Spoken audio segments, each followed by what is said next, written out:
ठाकुरथम पान है कि महा रैली आज थी मोतिहारी में। बहुत ही सफल रैली कही जा सकती है क्योंकि लोगों की जो भीड़ है वो यहाँ पे एकजुट हुई थी। हमारे साथ आईपी गुप्ता जी हैं, इन्हीं के नेतृत्व में जो है ये महा रैली की गई थी। सर बहुत बहुत बधाई। पहले तो आपके समाज के लोगों का इतना प्यार मिल रहा है आपको। Thank you Jyoti ji, thank you very much. क्या लग रहा है सर, कैसे अधिकार दिलाइएगा? लोगों में एक उम्मीद है कि आईपी गुप्ता जो है हमें अपना अधिकार दिलाएंगे। जब जन जन से आवाज़ उठने लगे, बच्चे बूढ़े जवान, तो दिनकर की वो कविता मुझे याद आती है कि कुर्सी खाली करो कि हम आते हैं। और मैं ये कह रहा हूँ कि आज की जो शुरुआत है, कुर्सी खाली करो कि हाँको रथ हम पान आ रहा है। पुरुष ही नहीं, महिलाओं की भी भागीदारी बहुत थी। हमको लगता है 50% से ज़्यादा महिलाएं थी। और वही मुझे दिखा रहा है कि महिलाओं की वो ताकत।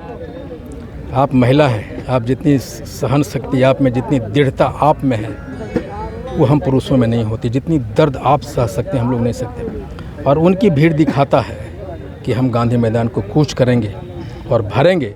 और साथ ही मैंने उनसे अपील किया है कि जब आप जनते हैं, आप जननी हैं, तो सारी हड्डियां आपकी टूटती है उस दर्द को। एक बार फिर आरक्षण को जनिए अपने बच्चों के लिए, हमारे समाज के लिए। और वो भीड़ दिखाता है कि हम अब चल पड़े हैं और गांधी मैदान की आधी शक्ति पान समाज की महिलाओं की है। आपने 10 लाख लोगों का बोला, लेकिन यहाँ मौजूद लोगों से हमने बातचीत की, वो तो कह रहे हैं कि हम तो 20-25 लाख लोग से गांधी मैदान भर देंगे। लोगों में इतना जोश जुनून है, एकदम देखिए एकदम भर। आप 10 लाख बोल रहे हैं, लेकिन लोग जो आपके साथ है वो कह रहे हैं 25 लाख।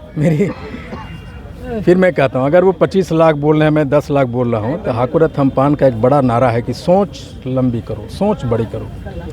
तो मुझे लगता है कि मैं सफल हो गया कि हमारे लोग 10 के बजाय 25 बोल रहे हैं, तो सोच बड़ी हो गई है उनकी। युवा लोग का ये कहना है कि हमारा समाज जो सोया हुआ था, तो हमारे समाज के लिए भगत सिंह है आईपी गुप्ता जी, वो आए हैं तभी हम लोग जगे हैं। कैसा लग रहा है आपके समाज के लोगों का सर, इतना प्यार मिल रहा है आपको? मैं सचमुच में भगत सिंह जी है। हाँ, अभी सामने लोगों को आप जगाए हैं, आपका समाज जो सोया हुआ था उनको जगाए हैं आप। जब वो हमें भगत सिंह कहता तो बोल रहा है कि बेटा चढ़ जाओ फांसी पे, हम हैं। ऐसा कुछ नहीं है, ऐसा कुछ नहीं है सर, ऐसा कुछ नहीं है। आपके साथ पूरा बिहार है। आपके साथ भगत सिंह ने हमने भगत सिंह, राजगुरु सुखदेव और महात्मा गांधी से इनकी तुलना की थी। क्योंकि जब आज़ादी की लड़ाई लड़ी जा रही थी उस समय भगत सिंह, राजगुरु सुखदेव, चाहे महात्मा गांधी हो, इन तमाम बड़े नेताओं का कोई भी कि कोई भी कमी नहीं थी। संसाधन की बात हो, चाहे किसी भी चीज़ की कमी नहीं थी, फिर भी उन्होंने देश की आज़ादी के लिए सारी संसाधनों को छोड़ करके देश की आज़ादी के लिए, सिर्फ और देश के जनता के लिए, देश के लोगों के लिए सब सुख शब्द त्याग करके लड़े थे। ठीक उसी प्रकार हमारे माननीय श्री आईपी गुप्ता जी है ना, इनको किसी भी चीज़ की कमी नहीं है, सफल इंसान है, इनकी कंपनी चलती है। चाहे मैडम, मैं कहना चाहूँगा आईपी गुप्ता एक नेता नहीं, आईपी गुप्ता एक विचारधारा है। प्यार मिल रहा है सर, क्या कहेंगे? फिर भी सारी एसी में रहने वाले आदमी धूप धूप में घूम रहे हैं। सर को भी बोलने दीजिए, अब सर भावुक हो रहे हैं। सर इतना प्यार। ये बोले एसी में रहने वाले, लेकिन इनको पता नहीं मैं राजमिस्त्री का बेटा हूँ। मेरी माँ साया ने वहाँ पुतली बोलता था। ये बाबूजी का लुंगी होता था, वो यहाँ से बांध के रखती थी और मैं बिना कपड़े के घूमता था। वहाँ साया।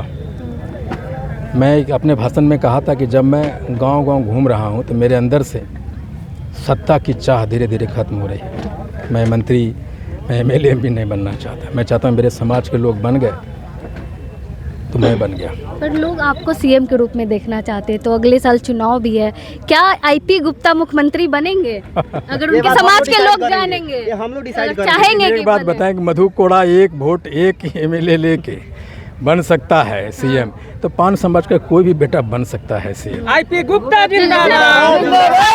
पान समाज का एक भी MP MLA नहीं है, तो इस बार क्या उम्मीद रखी जा सकती है? हम लोग 10 MLA इस बार बनाएंगे और जिताएंगे और भेजेंगे विधानसभा। मोतिहारी के बाद अब कहाँ रैली होगी सर? मुजफ्फरपुर में 10 नवंबर को है, 24 नवंबर को हम जा रहे हैं दरभंगा में रैली करने, और रैलियां करते करते हम पहुंचेंगे गांधी मैदान 23 मार्च 2025 को। आरक्षण की लड़ाई लंबी चलती रहेगी सर? ये जो लड़ाई है ना, ये नस्ल बदलने की लड़ाई है, और नस्ल का बदलाव बरसों में नहीं होता, वो सदियों लगता है। जब हमको आरक्षण मिला था तो सभी लोगों ने कहा था, हम बुमियारों दोस्तों के साथ बैठे थे, सवर्णों के साथ, उन्होंने कहा यार तुमको तो आरक्षण मिल गया। मैंने कहा आरक्षण तो मिल गया, लेकिन तुम तक आने में लगने मुझे 100 बरस और लगेंगे, क्योंकि आदमी आरक्षण से नहीं, सोच से, अपने कर्मों से बड़ा होता है। और मैं चाहता हूँ, मैं हमेशा कहता हूँ कि भूमिहार बनो, वो इसलिए कहता हूँ भूमिहार बनो कि वो समझता है कि उनका अधिकार क्या है, उनकी सोच बड़ी है। जब मैं कहता हूँ भूमिहार बनो तो दो चीज़ होता है कि अवसर को पहचानो, उसको ग्रैब करो और सोच बड़ा करो। इसलिए मैं कहता हूँ कि आने हाँको रथ हम पान उस दिशा में बढ़ चला है। हमको आरक्षण मिलेगा भी। ये आरक्षण लंबी लड़ाई है, नस्ल बदलाव की लड़ाई तुरंत नहीं होती। तो मुझे ये गलतफहमी नहीं है कि सरकार तुरंत हमको दे देगी, मैं ये गलतफहमी नहीं पाता। लेकिन ये ज़रूर है कि इतना तो कर जाएंगे कि जेपी आंदोलन को पीछे छोड़ेंगे और सीएम बनने के लिए आईपी गुप्ता के पास, पान समाज के पास नेताओं को आना होगा, इतना कर देंगे। चलिए, बहुत बहुत धन्यवाद सर। हमारे साथ आईपी गुप्ता जी थे। आपने देखा लोगों का कितना प्यार और समर्थन इनको मिल रहा है। जहाँ भी जा रहे हैं लोगों की यही इच्छा है कि आईपी गुप्ता जी को मुख्यमंत्री बनाया जाए। भगत सिंह तक से इनकी तुलना की जा रही है। बाकी अब क्या कुछ सोचते हैं, हाँको रथ हम पान है महारैली के बारे में, अपनी राय कमेंट बॉक्स में ज़रूर दें। धन्यवाद।